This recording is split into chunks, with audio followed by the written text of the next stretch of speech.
इन साधनाओं में अनिष्ट का कोई भय नहीं।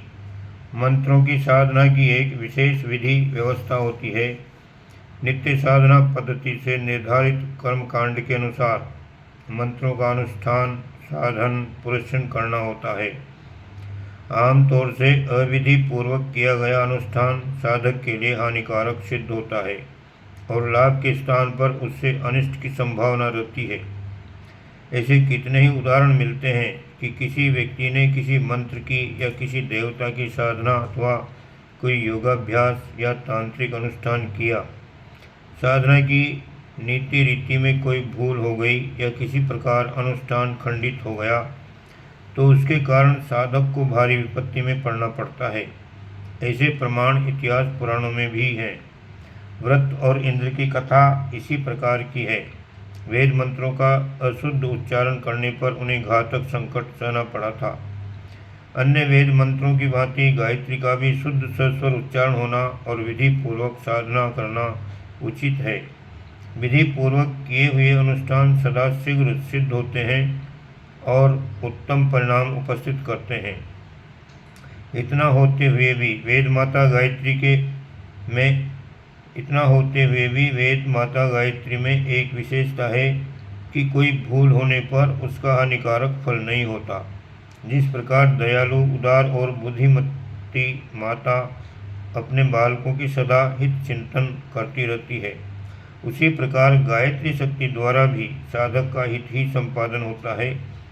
माता के प्रति बालक गलतियां भी करते रहते हैं। उनके सम्मान में बालक से त्रुटि भी रह जाती है और कई बार तो वे उल्टा आचरण कर बैठते हैं। इतने पर भी माता न तो उसके प्रति दुर्भाव मन में लाती है और न उन्हें किसी प्रकार की हानि पहुंचाती है। जब साधारण माताएं इतनी दयालु और क्षमा प्रदर्शित करती है तो जगत जननी वेद माता सद्गुणों की दिव्य सुरसरी गायत्री से और भी अधिक आशा की जा सकती है। वह अपने बालकों की अपने प्रति श्रद्धा भावना को देखकर प्रभावित हो जाती है। बालक की भक्ति भावना को देखकर माता का हृदय उमड़ पड़ता है। उसके वात्सल्य की अमृत निर्झरणी फूट पड़ती है, जिसके दिव्य प्रभाव में साधना की छोटी मोटी भूलें, कर्मकांड में अज्ञानवश हुई गलतियां तिनके के समान बह जाती हैं। सतोगुणी साधना का विपरीत फल न होने का विश्वास भगवान श्री कृष्ण ने गीता में दिखाया है। उन्होंने लिखा है कि सत्कार्य के आरंभ का नाश नहीं होता, वह गिरता पड़ता आगे बढ़ता चलता है, उसे उल्टा फल कभी नहीं निकलता। ऐसा कभी नहीं होता कि सद इच्छा से किया हुआ कार्य असत हो जाए और उसका शुभ परिणाम न निकले। थोड़ा भी धर्म कार्य बड़े भयों से रक्षा करता है। श्रीमद् भगवद गीता 2:40।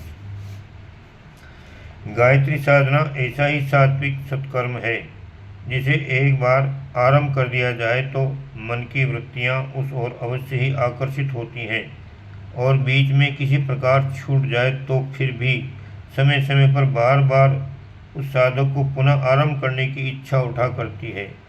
किसी स्वादिष्ट पदार्थ का एक बार स्वाद मिल जाता है तो बार बार उसे प्राप्त करने की इच्छा हुआ करती है। गायत्री ऐसा ही अमृतोपम स्वादिष्ट आध्यात्मिक आहार है जिसे प्राप्त करने के लिए आत्मा बार बार मचलती है, बार बार चीख पुकार करती है। उसकी साधना में कोई भूल रह जाए तो भी उल्टा परिणाम नहीं निकलता। किसी विपत्ति, संकट या अनिष्ट का सामना नहीं करना पड़ता। गलतियों का परिणाम ये हो सकता है कि आशा से कम फल मिले या अधिक से अधिक ये कि वह निष्फल चली जाए। इस साधना को किसी थोड़े से भी रूप में आरंभ कर देने से उसका फल हर दृष्टि से उत्तम होता है। उस फल के कारण उन भयों से मुक्ति मिल जाती है जो अन्य उपायों से बड़ी कठिनाइयों से हटाए और मिटाए जा सकते हैं। इस विषय को अधिक स्पष्ट करने के लिए भागवत के 12वें स्कंद में नारद जी ने भगवान नारायण से यही प्रश्न किया था कि आप कोई ऐसा उपाय बताएं जिसे कम शक्ति के मनुष्य भी सहज में कर सकें और जिससे माता प्रसन्न होकर उनका कल्याण करें। क्योंकि सभी देवताओं की साधना में प्राय आचार विचार, विधि विधान, त्याग, तपस्या के कठिन नियम बतलाए गए हैं जिनको सामान्य श्रेणी और थोड़ी विद्या बुद्धि वाले व्यक्ति पूरा नहीं कर सकते। इस पर भगवान ने कहा, हे नारद, मनुष्य अन्य कोई अनुष्ठान करे या न करे, पर एकमात्र गायत्री में ही जो दृढ़ निष्ठा रखते हैं वे अपने जीवन को धन्य बना लेते हैं। हे महामुनि, जो संध्या में अर्घ देते हैं और प्रतिदिन गायत्री का 3000 जप करते हैं वे देवताओं द्वारा भी पूजने योग्य बन जाते हैं।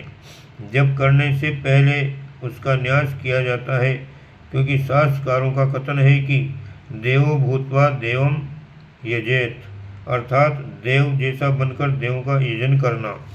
परंतु किसी कठिनाई या प्रमाद से न्यास न कर सके और सच्चिदानंद गायत्री का निष्कपट भाव से ध्यान करके केवल उसका ही जप करता रहे तो भी पर्याप्त है। गायत्री का एक अक्षर सिद्ध हो जाने से भी उत्तम ब्राह्मण विष्णु, शंकर, ब्रह्मा, सूर्य, चंद्र, अग्नि के समान हो जाता है।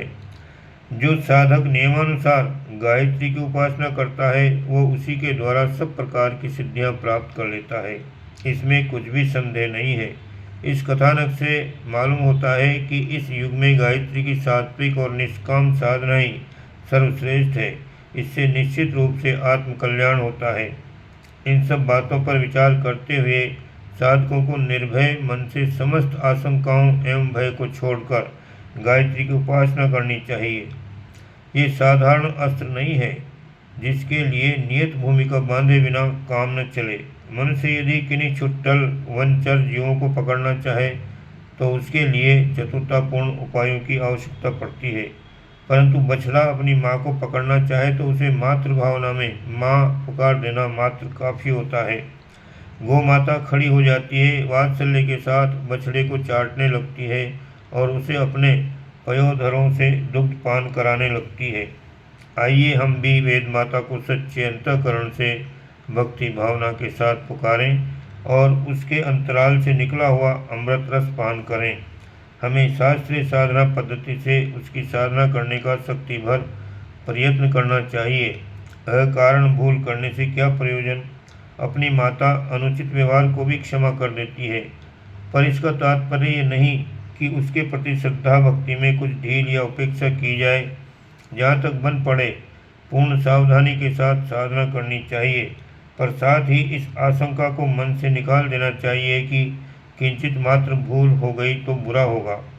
इस भय के कारण गायत्री साधना से वंचित रहने की आवश्यकता नहीं है। स्पष्ट है कि वेद माता अपने भक्तों की भक्ति भावना का प्रधान रूप से ध्यान रखती है और अज्ञानवश हुई छोटी मोटी भूलों को क्षमा करती रहती है।